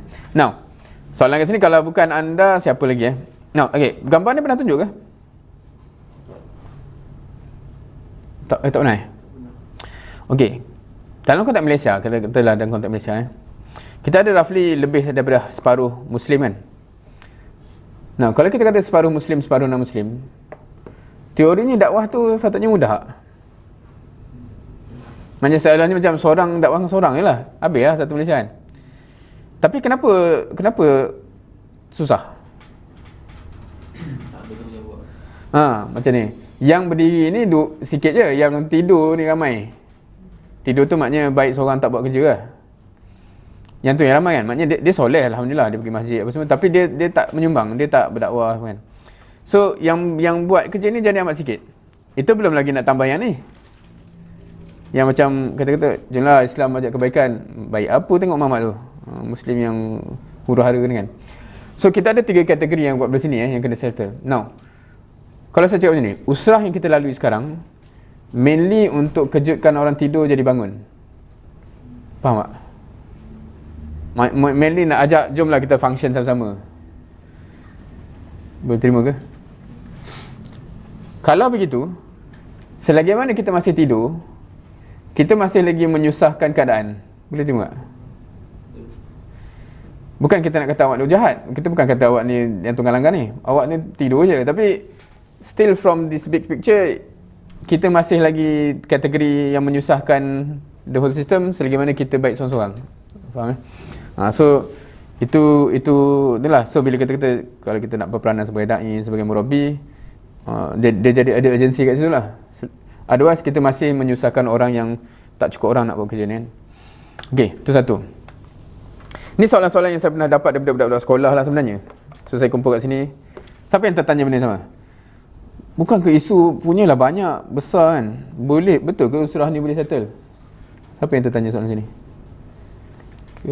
Ada tertanya Ni jawapan saya nanti boleh cakap menjawab ke tidak Sebab misi yang besar tu lah, kita tak boleh buat kerja seorang-seorang, kita tak boleh buat kerja tanpa strategi, tanpa sistem, tanpa penyusunan. Sebab itulah sistem ni asalnya. Okay. So faham ke jawapan ni? Maksudnya sebab tu kena berstruktur, berstrategi apa semua tu, sistem usrah. Tambahan daripada itu, saya nak tegaskan usrah bukan penyelesaian. Tapi usrah ada batu asas kepada penyelesaian. Boleh faham ayat tu? Just kerana kita ke usrah tak selesaikan apa-apa lagi. Selesainya bila usrah ni siapkan kita untuk buat kerja dan kita actually buat. So saya risau juga ada orang yang dia shock sendiri. Dia kata aku dah ikut usrah, soalan macam tu dah menyelesaikan masalah. Dia bukan, sebab masalah tu belum selesai until kita tingkatkan diri kita sampai mampu capacity dan mampu bekerja sama dan kita settle. Tu saya. So boleh faham konteks ni. So usrah tu, so kalau orang yang shock sendiri kata usrah tu penyelesaian, saya rasa salah. Tapi dia starting point kepada penyelesaian So sebab tu kalau orang yang ikut usrah sampai mati tapi tak buat apa-apa, dia macam menghabis berah je lah. Macam kau ni menyusahkan orang ni kan.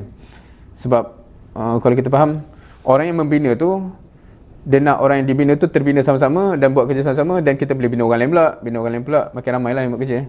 Tapi kalau aku duk jaga kau sampai ke mati macam begitulah. Okey, ada yang tanya soalan ni tak? Kena buat usrah ke? Tak boleh ke saya nak sumbang benda lain, ikut cara lain? Tu tanya Kalau soalan saya balik, in order to do what? Untuk sampai capai apa Kalau just nak sampaikan ilmu atau apa-apa ni, sebenarnya tak payah buat usrah pun tak apa. Kalau nak jadi orang baik pun tak perlu usrah pun tak apa. Tapi apa yang nak capai dan sebagainya. So yang soalan ni dia akan balik pada sebenarnya awak nak sumbang untuk apa?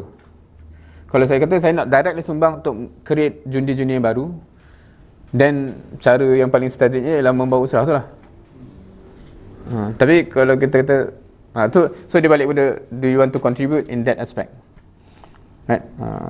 Okay, ada tak jalan selain usrah? Usrah je ke cara yang terbaik? Again saya akan tanya, untuk capai apa? Maklumat hujung tu jelas ke tak? Okay, now usrah ni usrah yang kita kata usrah ni, dia adalah pengoperasian metodologi. Personal claim saya ialah kalau ada orang boleh create metodologi yang lebih power, saya akan ambil je. Tapi dia tak boleh lah, kalau tak ada alternatif lah tu.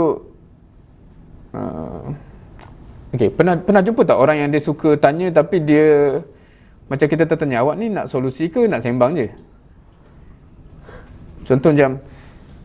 Contohnya dia kata, usrah ni adalah kekurangan-kekurangan. Lepas tu kita tanya, okey, aku kalau ada alternatif yang lebih bawah, aku nak ambil je. Apa alternatif? Entah. Dan kau bincang apa ni? Faham ke? Macam sebab kita nak selesaikan masalah. So kalau kita kata, ni ada satu option yang boleh selesaikan. Datuk ada orang cakap, tapi cara ni susah, ada cara, baik kita cari senang. Apa cara senang tu apa? Kalau ada, aku nak tahu juga kan. Tapi kalau tak ada, apa yang kau sembang ni? Faham ke? So dia punya fokus tu bukan pasal tu. Namanya kita kena clear, kita nak capai apa. Dan usrah ni purely adalah manifestasi macam mana nak benda ni dioperasikan untuk capai hasil. So kita tak jangan silap, kita tidak apa nak kata, kita tidak terikat dengan usrah. Faham ke ayat tu? Zaman Nabi tak ada dipanggil usrah pun. Usrah ni just Al-Banna dia namakan benda tu untuk replicate sistem Nabi tu. So kalau orang datang nama lain tak ada masalah. Yang kita cakap tu sistem menghasilkan benda tu. Kalau ada orang dapat, aku boleh simplify sistem ni, kita pun nak juga. Tapi kalau tak ada alternatif, dan kenapa awak tak buat benda ni? Sebab ini yang cara boleh sampai ke situ kan. So ceritanya begitu. Dia sama juga dengan ada satu soalan siapa pernah tanya macam ni? Kenapa tak gabung je semua gerakan Islam ni? Valid tak soalan tu? Valid kan? Now, soalan tu Al-Banna, Al-Maududi dari zaman dulu dah bincang. Dia kata, kalau Maududi cakap macam ni, tak ada siapa pun gerakan Islam ni yang deny hakikat bahawa kan bagus kalau semua ni jadi satu. Conceptually itu lagi power kan, lagi bagus. However, based on sejarah, semua grup-grup Islam ni dia terbentuk kerana history dia masing-masing. Dan setiap grup pula ada khilaf dalam konteks, saya rasa macam ni metodologi terbaik, saya rasa macam ni. So awak nak paksa dia duduk sekali, dia akan gaduh, tak jadi kerja. Baiklah dia kerja dan makin settle, InsyaAllah at the end akan gabung juga once kita cakap jadi Madinah tu. So kalau awak nak bincang from actually nak cari solution, itu hakikat. Maksudnya sekarang awak nak paksa semua ketua-ketua duduk sekali, dia mengharapkan benda susah nak jadi reality dalam masa terdekat. So awak nak menyumbang ke tak? Kalau nak menyumbang, awak kena pilih lah yang mana yang paling selesa di hati tu. Conceptually kalau kita tanyalah Al-Banna, Maududi, dia orang tak ada yang deny hakikat, kan bagus satu. Tapi untuk jadi satu tu dalam realiti sekarang dia jadi academic discussion lah, dia tak mungkin jadi reality. Faham ke macam tu? So within that reality kita ada option nak sembang lagi ke nak contribute dan kita bolehlah nilai gerakan mana yang kita rasa paling bagus untuk contribution kita. Now, penting sangat ke komit semua wasilah tarbiyah ni? Macam tadi efek pun, kalau tak join daurah ke apa, siapa yang tertanya macam ni? Kena ke? Usrah kena datang, daurah kena datang, mukhayyam kena datang, betul ke? Penting sangat ke? Now, soalan ni quite interesting. Dia kata macam kalau dia tak join, bukannya nampak efek. Cuma ni saya punya soalan balik ialah efek kepada siapa? Kalau kita cakap efek kepada diri sendiri, betul lah. Tapi kita latih diri kita ni sebenarnya untuk siapa? Untuk jadi jundi, untuk serve umat kan. So kalau kita tanya, ada tak, kalau aku tak komit dengan proses bina diri aku ni, kita kadang-kadang tak nampak efek pada kita, tapi kena fikir ada efek tak pada umat yang kita ni tak ready pun nak serve umat. Dan kita kena fikir macam tu. Faham? Maknanya kita sambil lewa dalam proses kita ni nak readykan diri. Efek dia kepada umat Kalau kita pandang pelibatan kita dalam tarbiyah ni sekadar untuk diri kita saja jadi baik, memang tak nampak efek apa-apa. Tapi apa implikasi kepada orang yang sedang menanti sumbangan kita tu? Sampai bila dia tengah menanti-nanti lah. So from that perspective ada efek sebenarnya. Lagi lambat kita ready, lagi lambatlah dia dapat bantuan. Kat situ baru kita nampak, oh sebab tu aku penting untuk commit, untuk develop, untuk membangun Boleh terima? Now, pernah dengar analogi ni tak? Bayangkan kita tengah tengok, kita tengah berkelah lah kot. Kita tengok kat cliff ni, dekat cliff apa kat cliff bahasa Inggeris kan? Apa kat curam, kat cerun ni lah. Kalau kita tengok, lepas tu tiba-tiba kita nampak ada budak dia jalan nak jatuh ni dengan mata yang terikat. Awak akan buat apa? Kita akan selamatkan dia kan? So kita akan datang nak lasso dia sebab kita jauh, so kita kena tali nak tarik dia kan. Now, macam mana pula kalau yang kita sedang nampak tu ialah bukan seorang tapi berduyun-duyun. Nak buat apa pula?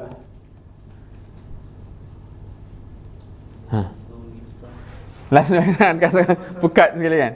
Okey, dari sikit analogi ni, dia ada analogi macam ni. In reality tak ada kemampuan lah nak lasso lagi besar tu. Macam terpaksa sesuatu. Ni kalau kita cakap kapasiti kita itu mungkin lah ada yang kata saya boleh jadi power buat lasso semua kan. Tak tahulah.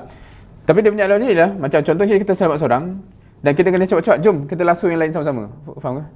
So dia punya cycle tu akan membantu lebih ramai orang. Faham analogi tu? Now, from that analogy, kalau kita ni bayang kita sedang dilasso. Faham ke? Macam saya duk kata, jomlah kita sama-sama dakwah jadi murabi ni. Kita sedang dilasso. Tapi kita mengada-ngada tak nak melasso lepas tu. Dia akan kacau cycle tu. Faham ke? Dia akan kacau. So, efek dia kepada orang yang lain yang patutnya dilasso lepas tu. So, kita kena faham begitu Alright. So, okay, tu kejap lagi kita rehat sekejap. Of course, jenis ni jenis yang panjang Dia satu perjalanan yang panjang. Dan nature dia akan bersifat eksklusif Now, program yang kita buat ada yang bersifat inklusif. Inklusif tu maknanya jemputlah semua datang. Ada yang bersifat eksklusif. Sebab contohnya macam hari ni, yang dijemput adalah jemputan-jemputan khas maknanya ada guru usrah yang tertentu dan sebagainya. Now, kenapa eksklusif? Ada pernah tertanya, kenapa program macam ni tak jemput je semua orang? Kan sebab nature dia macam ni. Dia macam ni sebab dia akan ada flow yang maknanya kalau tak fahamlah daurah lepas, dia tak boleh jump. Orang yang tak terima kita kena beramal untuk dapat syurga. Tentu kita nak push kena buat ni dia tak boleh tu contoh so nature-nya begitu So of course tapi dakwah kita kena buat dua-dua. Cumanya kita kena faham kenapa yang proses jadi jundi ni dia sifat dia naturally eksklusif. Dia macam camp tentera tu pun bukan setiap kali training, macam training dia pagi tu untuk orang yang dalam barrack tu kan. Bukan pecik-pecik siapa yang free join sekali, dia tak ada. Mana boleh gitu kan. Dia tak kena So similarly begini Okey. Pernah dengar analogi ni tak? House of Cards. Kita jentik satu semua jatuh kan. So dalam sistem kita ni, kita bukan nak kumpul ramai orang tapi yang macam tu. Faham ke? Yang maknanya yang amat fragile lah sebenarnya. Orangnya ada ramai tapi tak boleh ke mana So kita bukan nak gitu. So ayat ni semua familiar A'udzubillahi minasyaitonirrajim. Innallaha yuhibbul ladzina yuqatiluna fi sabilihi saffa ka'annahum bunyanum marsus. Kat sini ada tajuk khas sebenarnya, kaedah sulbah Bagaimana sebenarnya kita ni nak dibina jadi tulang belakang pada gerakan ini. Alright. So untuk pagi ni kita akan rehat sekejap until satu lagi, lepas ni kita akan pergi kepada very operation punya aspek lain. So at the end of the day, walaupun kita bincang ni sebenarnya kerja-kerja yang besar dan berat, bila kita start fikir macam tu biasanya syaitan lah yang akan datang untuk layak ke kau buat kerja ni. Faham ke? Itu satu jenis kan. Ataupun nanti tak ada live lah kau. Apa-apalah. Tak tahu apa yang kau punya kerisauan. Tapi biasanya itu akan bisikan-bisikan yang datang. Ketahuilah bahawa tugas ni bukan saya yang bagi Kalau kita, sebab itu kita cover dari Quran dulu, maknanya Allah yang set. Kalau kita tak yakin Allah ni, kita kena bincang balik yang tu lah. Tapi kalau kita dapat yakin Allah yang serahkan tugas khalifah ni kepada kita dan sebagainya, dan ganjaran yang Allah sediakan tu amat-amat lumayan dan amat-amat berbaloi lah, insyaAllah. So kita rehat dulu.